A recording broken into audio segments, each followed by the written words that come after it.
Lindsay, thank you so much for joining us today. I'm really excited to be talking with you.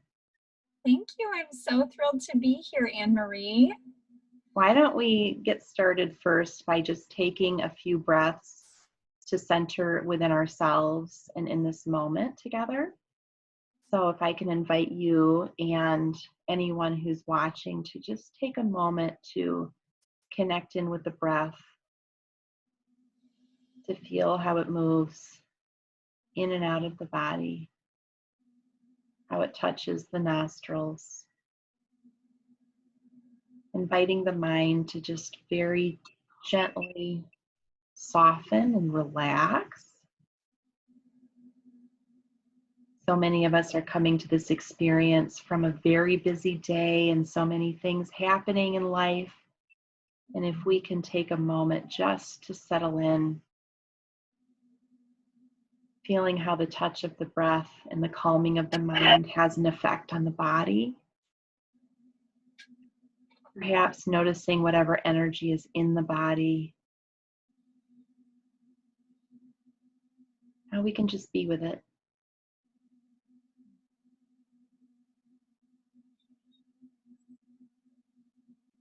By coming home to ourselves, it allows the wisdom of our connection with each other to come forth more clearly for what is true for each of us to be seen clearly.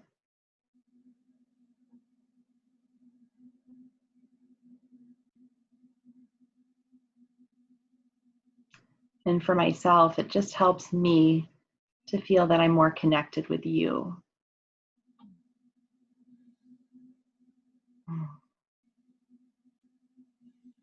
So as we were preparing for this conversation, I asked you if you would mind sharing with us some of your own centering practices. Yeah, well, one of my careers is therapist. And so this is something that I do with clients, particularly when I notice they're experiencing something that is difficult to process with words alone. Perhaps it's something that's triggering, or perhaps it's something that's, traumatic. And so I also try to do the same in myself when I notice my anxiety's coming up or I'm feeling triggered. So the exercise you just did was wonderful. Thank you for that. It's just so relaxing and helps kind of put us in a space of ease. And I would just say that, for me, yoga is something that I just really find to cleanse. It feels like it's cleansing internally and externally. And I love that you say that. I use the same descriptor, like, we scrub our teeth, and when I take moments to be mindful, it feels like I'm scrubbing the inside and washing it clean. Yeah. So, one of the exercises that I do with clients and for myself when I'm noticing I'm really needing that is to try to wiggle my toes and notice the space in the arches of my feet, from the grounded feet into the earth, and drawing up breath energy through the soil and warmth and light all the way, piece by piece, up through the body, breathing into the low back. Oftentimes I'll invite clients to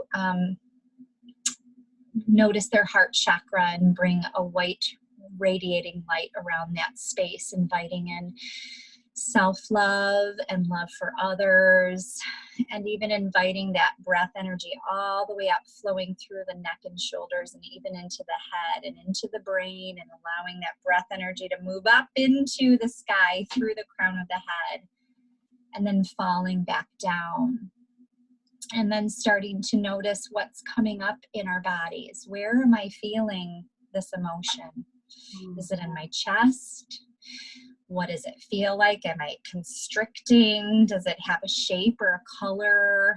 And then to also kind of get connected and notice some of those emotions that are surfacing. So kind of similar to what you did. I think that breathing is so important. That checking in and finding what's there and really being with it. Do you ever encounter a client or someone that you're working with who's like, yeah, Lindsay, but I don't have time for this? And, how do you address that kind of thing? And what do you think is the value? Like, why is it so important to take these moments to go within and explore what we see there? Well, yes, I definitely noticed that. And in terms of therapy work, it's about going with the client. And if they're not ready or feeling up for it, we might just do a really modified version. And I might just say, well, where are you feeling that in your body? Because again, when our amygdala is stimulated and it goes, danger, danger, we go to fight, flight, or freeze. And then our prefrontal cortex, which is responsible for talking about things and lists and everyday tasks, gets seized up. And so again, we're not able to be in our full wise self energy, if you will. Sort of a self-preservation trigger that our bodies and that cognitive center kind of puts up. Yeah. My mind, I've worked with this now for a couple of years, but I find that my mind is always in go mode. Yeah. And it'll give me every excuse. So So now, I'm starting to notice and just do it anyway. So anyway, yeah. Thank you so much for sharing those beautiful practices. And I hope that someone will try it out and let us know how it is for them. Definitely. So I don't know if you know this, but you are one of the people that to me has really inspired my journey since I've known you. I was working with one of my coaches maybe 6 months ago, and he said, who are the people in your life that let you know that you can do this? Who are the leaders that are leading the way for you? And like for me, you are the first one on the list. Oh my God. So I find your story and your journey to be incredibly inspiring and informative of my own. And so, as I was preparing for today, I was looking through all of the things that you say that you're passionate about, helping others to inspire their beauty and authenticity and the work that you're doing. And I'm wondering if you're comfortable, share a little bit about your own journey with listeners who may not know you and know about you, and how you are using that to empower your forward momentum, your own intentions for your life and your work. Well, first of all, thank you so much. That's so kind of you. And I just feel like you're an inspirational person. And I'm so honored to have you as a close friend in my life, too. And it's been really cool because we've gotten to go through the journey of teaching together at West Middle School and in Traverse City, me as the choir director and you as the orchestra director, and just formed a really special bond. And during that time, all right, to answer your question, for most of my career, I taught middle school and high school or vocal music downstate and then here in Traverse City. And I love choirs. I'm crazy passionate about singers, and I just found that career to be such a wonderful sweet spot fit for me. And I also found it to be a lot, and, continually trying to work on finding that balance for myself and feeding myself energy while pouring out to others and figuring out balance with family and all of that, like so many of us do. And so, I had a 6 and 3-year-old at the time, and I remember my principal calling me into her office and just sharing some news about my now ex-husband, and it was very shattering and devastating, and he ended up going to prison. And my whole life just felt like a vortex of like just collapse, and Wow. I was just sucked in a black hole. And Wow. I had a big choir program of hundreds of kids to tend to, and little people that needed me, that were confused about what was going on with their mom. And all of a sudden, you know, married with 2 incomes to, you know, one teacher's salary, and going, oh my goodness. So, Yeah, supporting 2 young children on your own all of a sudden. yes, instantly. Yeah.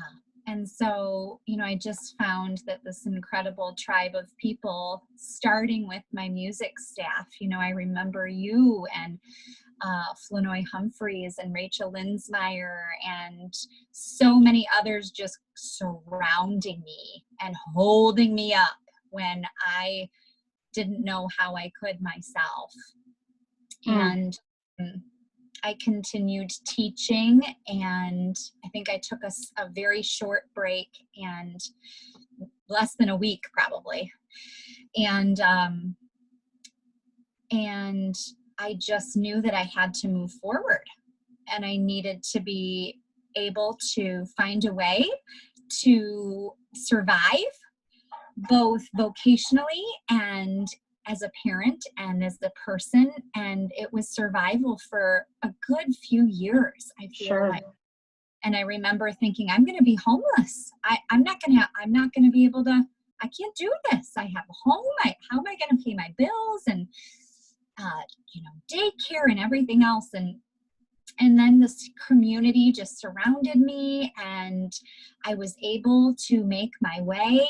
And someone came in as a secret angel and helped pay most of my mortgage, and Wow. community members, you know. And so I just was experiencing this power of being held as someone who many of us as music educators, we're just used to leading out and getting it done and powering through on our own little island. And it Yeah. just really was this incredible experience of, wow, I'm being held, and I I feel can't. like I feel like what I'm really hearing is this challenging, this incredibly difficult experience allowed you to open up to what life could bring to you, and sort of like this beauty within the most incredibly hard experience of your life. Yes.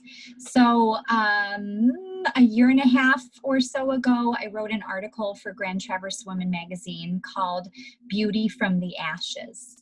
And so what ended up happening is, you know, slowly over time, I'm now, gosh, 6.5 or 7 years out from that. And I really feel like the healing journey was a good 3 to 5. And doesn't mean everything's perfect and lollipops and candy canes every day now, but I ended up moving from surviving to thriving, and I ended up needing to resign from my position because a single mom with 2 little kiddos at home and all of the pieces of the world we were dealing with, just I knew that that was a move that I needed to make. And it required a lot of courage for me to step away from that career and say goodbye and say thank you. Mm-hmm. And I decided to just trust and take a leap, and I ended up opening up a voice studio of maybe 40 students, and I was doing just fine. And all the meanwhile, in this time, I was getting my master's degree, which probably took me 6 years in counseling, because I knew for myself that, you know, one of my themes over the years has been to just increase the number of choices for my life. And I knew that diversity, going in this trajectory of counseling, really made sense with me as a person. I've always been about people and empowering them and their stories and honoring them. And just this process of what I went through, I feel like opened up my lens to humanity and my heart to humanity, and allowed me to see people and what they were going through in a whole new light. And It's so, almost like we need to have hardships in order to develop depth of compassion. yeah. I think that's part of it for sure. Mm. And so 2.5 years ago, Live True Counseling was born. And I remember having one client for a couple of months thinking, oh, maybe I'll never get another. And then I had two, and then I had four. And I was teaching voice privately, and I still do that work and adjudicate choirs. And I had the honor to direct the State Honors Choir last year, and that was just such a fill for me. And so I found that there is no one way, and we think there is, and we go in a trajectory, and then we are given opportunities, even though at the moment they may not feel like them, to shift, which is kind of what we're all trying to do right now, right? And a whole new, this pandemic is presenting this opportunity for us to grow and change and shift and see life in new ways and wrestle it through. And it's not easy. It was so interesting to me, Lindsay, to see, like, as this pandemic started, closing schools, and the stay-at-home order was like a week after that, to see that just like the initial response publicly from a lot of people was like, well, hey, you should use this time to improve yourself and learn a new language and get a new skill and launch your business. And, hey, you've been saying you want this at home time, so now you have it, and you should be grateful. It was this sort. Do you remember that? And it was like, wait a second, we're in a trauma situation collectively right now. Yeah. And then, as schools started to say, okay, this is how we're going to, finish out the year with our students, what I saw happening for so many of my teaching friends was that suddenly, whatever it was that had been a trigger issue for them when they were in the classroom was now like 10 times the trigger issue. Like it was the situation magnified their own stuff for them.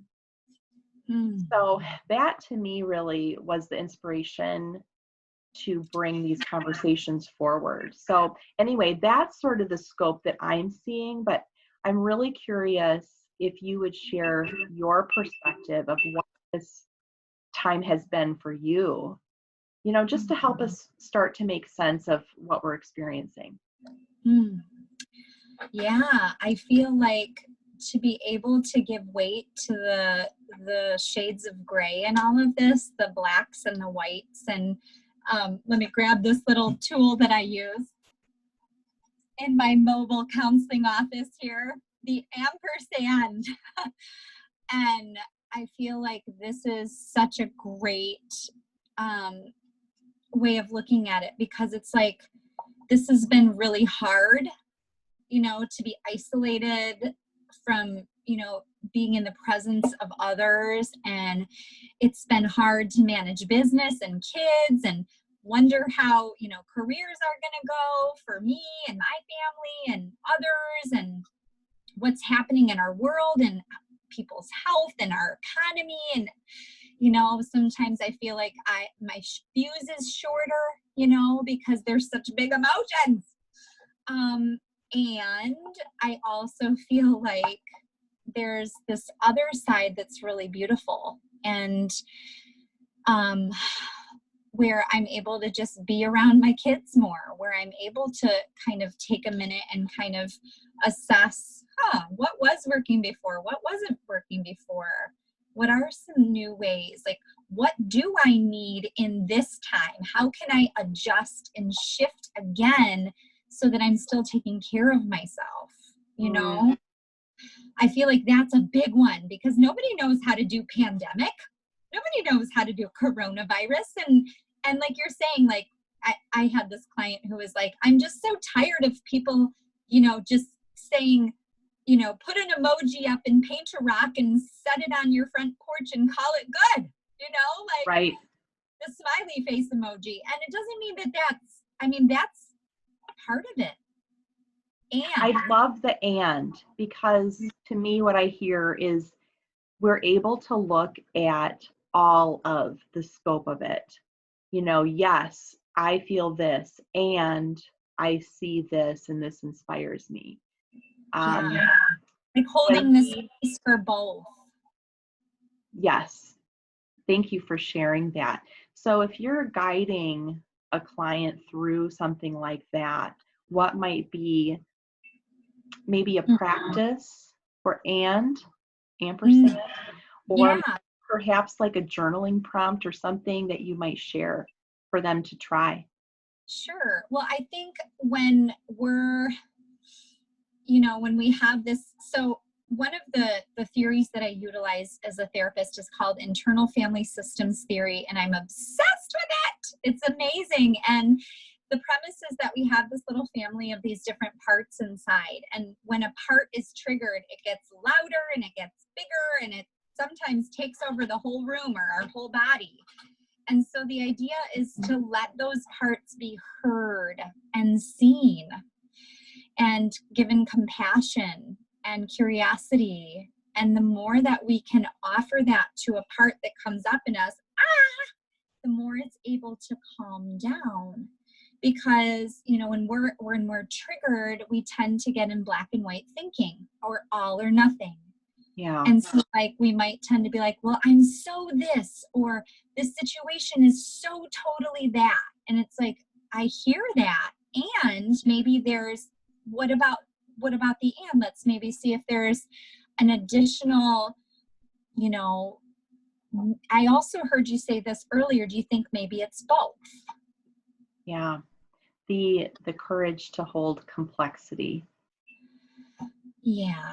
So, I just feel like that would be a great journaling exercise, or maybe to even put a couple sticky notes up on the wall. Like, for example, I like to do a feelings check-in with people, So today I'm feeling sad and hopeful, or I'm feeling anxious and excited.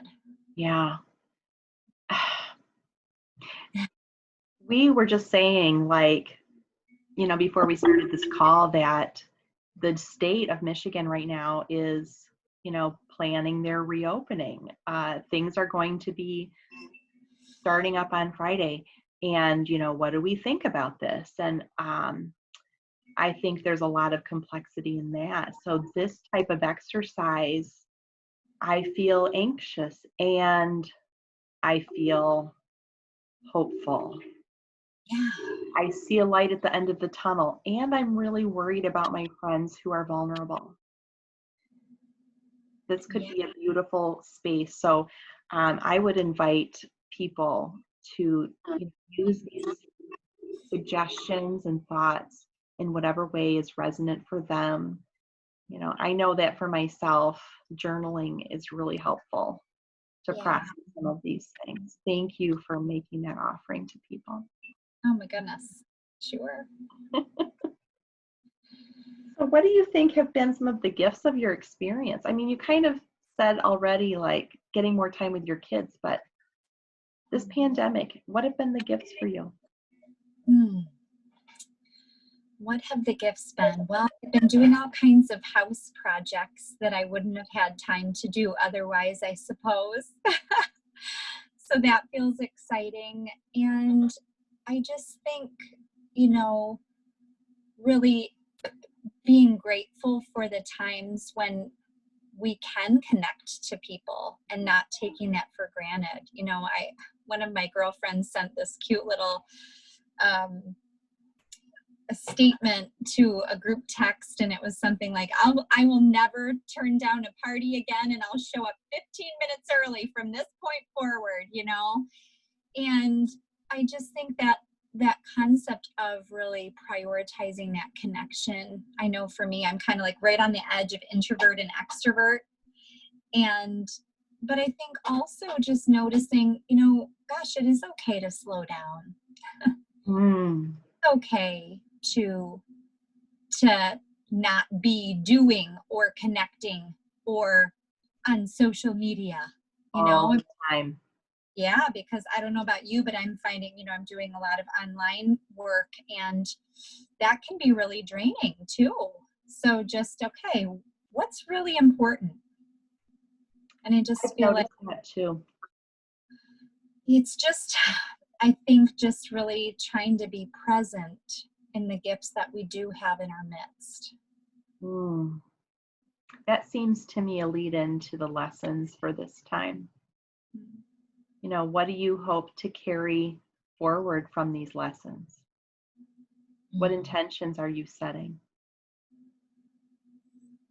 I think a big theme for me right now in this Audible that I'm listening to by Brene Brown, who's one of my favorites, Love her.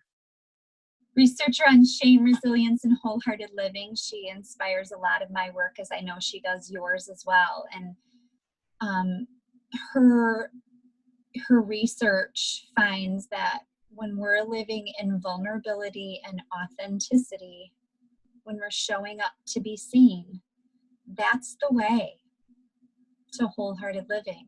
And when we shove stuff down and when we show up as somebody we're not, that connection isn't really going to happen in a way that's being true to ourselves, which is then not going to, in fact, honor that being true to the experience. And so, I guess I just find that really drawing me toward it right now, this little Audible, The Power of Vulnerability. It's amazing. And it's cool because it's not one of her books. It's just Brene and on her teachings. And she's such an incredible speaker. Oh, I'm putting that on my list right now. She connects with people just so beautifully. And she's fun and funny and real herself, so it's like, oh, I do that too. Oh, I'm not the only one. How do you bring some of these sort of almost cerebral, like, yeah, that resonates with me. I want to, live more authentically. I want to be vulnerable. How do you bring that into like the concrete way that you live your life? Ooh, well, my counseling practice is called Live True. And so a lot of my personal work and work with clients is about checking in with myself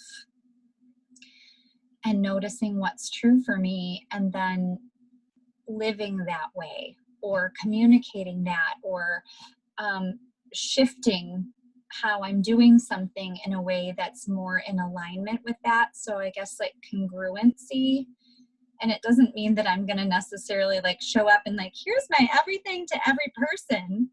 But maybe it just starts with taking a little bit of a risk with somebody that we feel pretty comfortable and safe with. Mm-hmm. And that's usually a really good place to practice. Because, I think for a lot of us, we're like quarantining with our people and it's a lot, right? Of the same peeps. And some of us are alone. And it's very hard to have your own space if you're with others, but it must be very difficult for those that are alone in this as well. Honor that too. This to me is like a huge topic that all of us need to be having more conversations about. Like how to check in and see what's true for you and really honestly share that. Like, this is what I need. I don't know about you, but the relationships that I have in my life that operate that way are powerful and they are refreshing because they're kind of rare.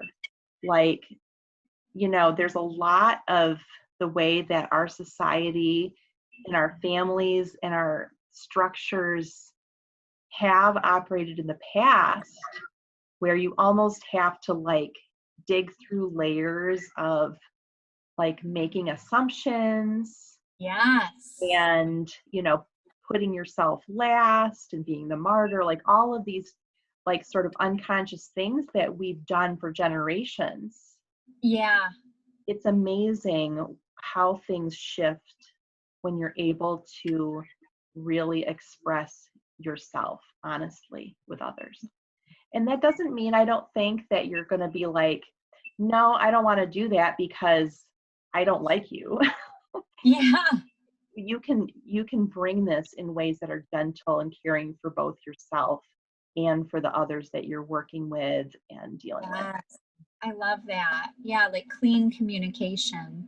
Mm. And those tools, right? I think that's a big part of it. Just having like a guideline, like a feeling I'm having is, a need I'm having is, the story in my head when this happened or when you is this.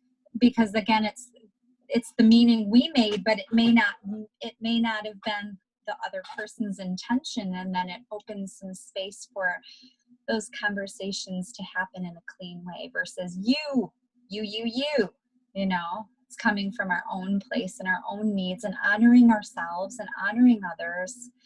And it's not easy work, and you know, it's worth it. And Brene Brown says, this is the way.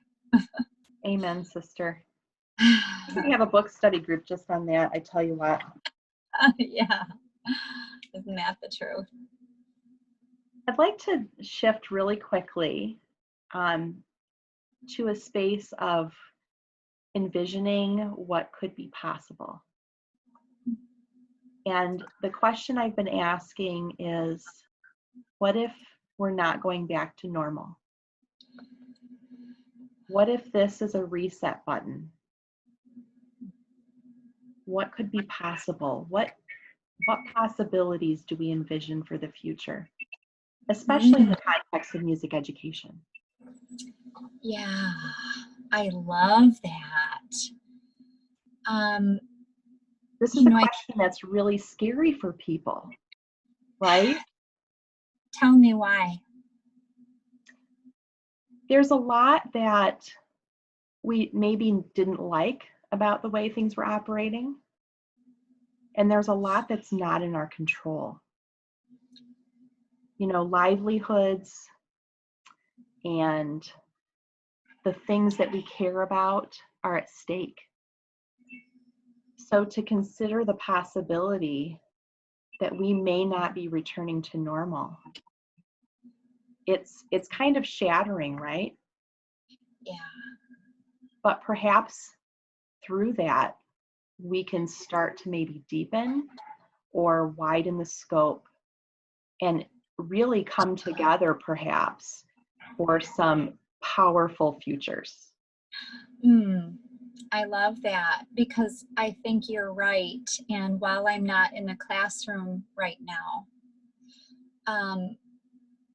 I can't imagine all the different emotions that must be going on. You know, I've talked with colleagues and just heard about, you know, the different challenges, like feeling like I'm on 24/7, or, you know, I'm only seeing this percentage of my actual students, and I don't, you know, I'm not always engaging with everybody, or they're on Zoom and I don't see their faces, you know, and I believe, you know, we're in this profession because of what it does for humanity. It makes us more human and more in touch with our humanity. We're artists, we're creators, we're encouragers. We want to see beauty be born in our students, both musically and personally. And, you know, I know that most music educators, they're doing this because it's their absolute passion, right? It is a 24/7 job. And so to not be able to see those kinds of connections and results happening on the other side of the screen, I can't imagine all of the ampersands buzzing around, you know? And so I think it's just, but I think when we can give voice to our fear lessens, right? We let that part be heard and seen, and then it frees us up to start looking at new ways. And kind of like we were talking about compassion being born in the adversity. Well, I think creativity is a process tool, creativity as an innovation, creativity up leveling our lives to whatever's next that we don't even know how to get to. I cannot tell you how many times I've done that in my life and how incredibly hard it's been. But I believe that one of the first steps to doing that is clearing out the clutter. And clearing out the clutter starts with What do I need to be able to get myself to a place where I can think bigger and think further outside of the box and look beyond my limitations? And I'm not saying that's easy, and I don't know what that looks like for each individual, but I do know it's possible. Oh, I just have a huge chill going through my body in hearing you say this. I have to, I think I'm a bit of an optimist, and I truly believe that at a certain point in our future, we're going to look back at this time and go, wow, that was incredibly hard, and look at what beautiful shift happened because of it. Yeah. And the way that you described, you know, that question, maybe you can even reiterate it. What do I as an individual need so that I can calm down the fears or whatever the trigger may be that's happening, so it allows me to go deeper into meaning and open up space for creativity? Yes, like where can I clear out the clutter? So what does that mean? That might mean that it's emotional clutter, and I'm noticing my neck is tight and I keep coming back to that. Well, my neck's probably tight because it's trying to tell me something. So maybe I should check in with my body and notice, gosh, maybe that my neck being tight is connected to X, Y, or Z, and maybe I should explore that more. But it also might mean, you know what? I can't really get creative until I clean my basement, because it's been just accumulating all of this stuff and I've just been in survival mode. Or maybe I just need to clean my house and scrub my bathtub so that I can then feel clear to be able to be creative, because we can't just keep, like you said, we can't just keep doing business as usual, because this isn't business as usual. Yeah. And it's still possible for incredible things to be born if we are intentional and clear the space. Thank you, friend. That gift is like the gem. It was such a pearl. Nobody else can tell you or anyone else what the thing is that they need to do to clear out the clutter. That's something that each person finds within themselves, and they know it. We all know what it is. Yes. And you know, this is so funny. Look at what I have in front of me right here. She believed she could, so she did. And I feel like this is a, you know, pertinent theme right now, that we have to keep holding on to belief and hope and claiming it, even when we can't see it. Even as a practice, like in the moment. Name it and claim it, name it and claim it, name it and claim it. And I know that we, as music educators, we teach that to our students. And we can do it too. We can be brave. Even we can do it afraid, even when we don't know how, as long as we just go, what's the next right step that I need to take? You know, even if I have to get way over here, what if I just check in and go, okay, what's my next right step? Thank you so much for sharing this time with us, Lindsay. Thank you for having me. It's such a joy to share with you, and you have such a lovely way about you that's so insightful and compassionate. And I feel like what you're offering to people in this time is such a gift, because it gives music educators and people an opportunity to be and to connect and to feel and to reflect, instead of produce, instead of about the product, it's the process. So thank you. Well, thank you for that. Before we wrap up today, I thought we might lighten it up a little bit and see if there was maybe a song or a piece of music or a poem or a book? Like, are there any resources that you are going to, you've mentioned some already, that are helping you right now that you might recommend to others? Yes. Oh my goodness. There are a few really great ones. I am loving this Audible by Brene Brown called The Power of Vulnerability. It's Mm. fantastic. Another really great book is called Greater Than the Sum of Our Parts. And it's by Richard Schwartz, who was the founder of this internal family systems theory. And it really just helps us with that whole connecting and noticing what's going on with us so that we can then be freed up to do the work and move our story in the way we want it to move. It's really amazing. It sounds like it. And I also just, kind of a little bent on the quantum physics realm is a triune series of books, which many of you have probably read, called The Secret, which was written back in maybe 98, I could be wrong. And then The Power, which is all about the power of love. And then The Hero, which is so incredible, all about the hero's journey and doing that overcoming work and choosing belief. Choosing gratitude, choosing the good and the shifts that happen in that. So there's a few. Those are lovely. Those are lovely selections for right now. There are some I haven't checked out yet, so I'm very excited for myself. I love it. And I'm wondering if you would share for us maybe a little guilty pleasure that's helping you get through these times. Oh my goodness. Well, I love me a good cup of coffee, so that's my little pick-me-up every day at 3 o'clock. I'm a little past due now.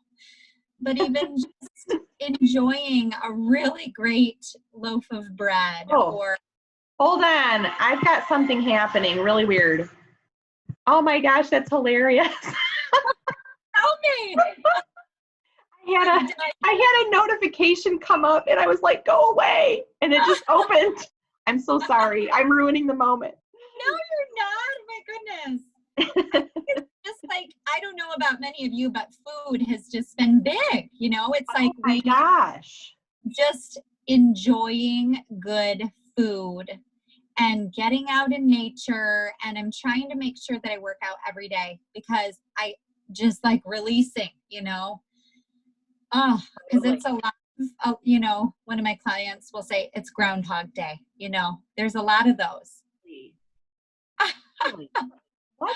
We have been too, just like we got a new cookbook shortly before this thing started. And the other night we made this spring vegetable chicken pot pie in the Dutch oven. And it had this lattice puff pastry top that before pandemic, I never would have ventured on the recipe because I would have looked at it and said, oh, that's too much work and too much time. I can't do it. Yeah, I can't. And it was so much fun to lattice that pastry and to go through the whole process. And then the food was just, we both were just like, in the moment of the taste and it was delicious. It's amazing. What you guys have done? Let me share this with you really quickly here. Well, cooking is not my forte, so I'm going to transition a different direction. Okay. I love design, and I just got this fun new little book here. It says Beautifully Organized, so it's all about organizing your home, Amazon. Super excited about this one. And then I also just got this book. Oh my gosh. Woo, Joanna Gaines. Thank you very much. Love it. And finally, my newest favorite is Emily Henderson, who wrote a book called Styled. And she has a website. And, I just love to create beautiful spaces. So while good food has been part of it, I'm definitely not on the trajectory of this incredible pot pie, but I would gladly eat leftovers any day. I'll remember that the next time we can actually be together. As long as you help me style. I help you with the style. Oh, Lindsay, this has been really wonderful. I want to thank you for this time and for all that you've offered to our audience. And how can we serve you today? Oh my goodness. You can just serve me by being your most amazing selves and loving the parts of you that come up that might be harder to acknowledge, by offering yourself grace and compassion. I know that that can be an area that's a challenge for me, and it's where it's at, right? When we can show up for ourselves with compassion. So Thank you, Lindsay. thanks, Anne Marie, for having me. All right. Virtual hugs. Hugs. We'll see you soon. All right. Take care, my friend. Love. Bye-bye. Bye.